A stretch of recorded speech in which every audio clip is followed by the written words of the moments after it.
Hey y'all, it's Nancy the Handy Scandy. Thanks for joining me on the This Calls for Confetti YouTube channel today. I am using up one of the prints that I created when I had my gel plate play day earlier in the month. So I'm going to be using that monochromatic print as well as this sparkle abstract stencil. It is the same one that I used to make the print, but I wanted there to be some actual sparkle. So I'm using a sparkle spray going through the stencil, and you can see where all the openings were on the print. They now have the sparkle. So I'm setting that aside to dry, and I have pulled out just some scrap brown cardstock, and I'm using several of the dies from the What Lies Beneath die set. I want to just create a bunch of wood planks, and you'll see how I use them in just a minute. But I just take all of these and I run them through my die cut machine, and then that cardstock, that particular cardstock, is fairly thin. So I'm using a piece of old cardboard. I think it's a popcorn box, if I'm not mistaken. We'll see in a little bit, though. I do turn it over. But I'm just using some wet glue to adhere these down. I don't need a very big portion, so I'm just kind of eyeballing it. I'm just using what I need to cover this small space. Again, just laying it down with the wet glue, and I'm kind of staggering them. I like that look. It kind of looks like floorboards, though we are not making a floor. But I am staying in the all neutral, the browns, kind of sepia tones, if you will. So here's what I'm going to do. I'm taking this vase die, and it is going to become a wooden vase, and I'm super excited about it. Now, the wooden, or the vase die comes from the honeysuckle die set from Alice's Story that was released this past spring. And there will be more of Alice's Story products being released in the months to come, so stay tuned for those.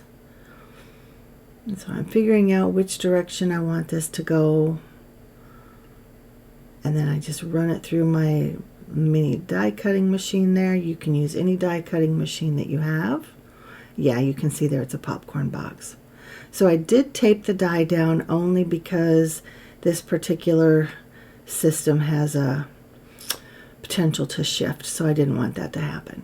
So there you can see that I used the postage die from the Layer It die set to cut out the background panel, which is from that Sparkles Abstract gel plate print. Well, it wasn't a print, it was, I printed the stencil while it still had medium on it. So now I'm taking a little brush as well as the Vintage Photo Distress ink, and I am just adding a little bit of ink across that wooden vase, which I just think that looks so good. But the ink helps to bring out the texture, and now I'm doing just a little bit of ink blending around this card base as well. I just want that kind of that vintagey look to bring in just some more color as well to make everything pop with the various tones. And then I'm going to be using that craft card base.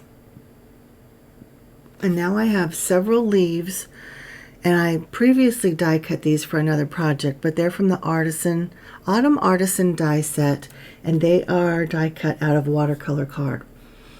The type of cardstock you use is, it depends on what project you're making.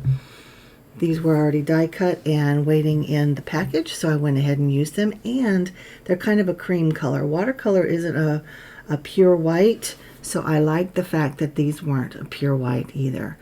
So I snipped them here and there just to make them fit, and I arranged them just like you would any flower arrangement. And then I die cut this smaller frame, again from the Layer It die set. Popped it up on some double-sided foam tape, and I just eyeballed it there, and I was off. So I pulled it up. That's why I used the wet glue, y'all. So I have that shift time if I need it. And then I am using that frame to highlight this beautiful vase with the autumn leaves in it. And I'm loving this monochromatic look, guys. What do you think? I think it looks so good. I said sepia tones earlier. I don't know that it's really sepia tones. I think those have more of an orange cast to them. Sepia. But I wanted some more of that sparkle. So I just laid down a towel to pick up any overspray, and I sprayed those leaves. And then I dabbed up any excess or where it had pooled anywhere. So now I'm pulling out the words Autumn Blessings from Autumn Memories stamp and die set. Well, they're sold separately, so this is obviously just the stamp set. And this oval die comes from the Autumn Artisan die set as well. So I wasn't sure if I was just going to leave it on the rectangle or if I was going to cut out the oval. And I decided to use the oval, and I did just a little bit of ink blending around the edges again on this one. And then I'm popping this up on some double-sided foam tape. I do one layer of foam tape at the top because the vase is already one layer high because of the frame. And then I use 2 layers on the bottom so that it's even. And there we go. There's the card. Look at all that sparkle and shine. So the sparkle and the shine of the spray, that's the bells and whistles on this particular card. I didn't use any kind of confetti or anything like that. I just let all the die cuts do the talking, and then that sparkle gives you a bam. But guys, thanks for spending time with me here on This Calls for Confetti's YouTube channel. Join us over on all of our social media platforms, and you can use the links that I've created just for you downstairs in the description box. And until next time, this is Nancy, the Handy Scandy. Mwah. And I'm out.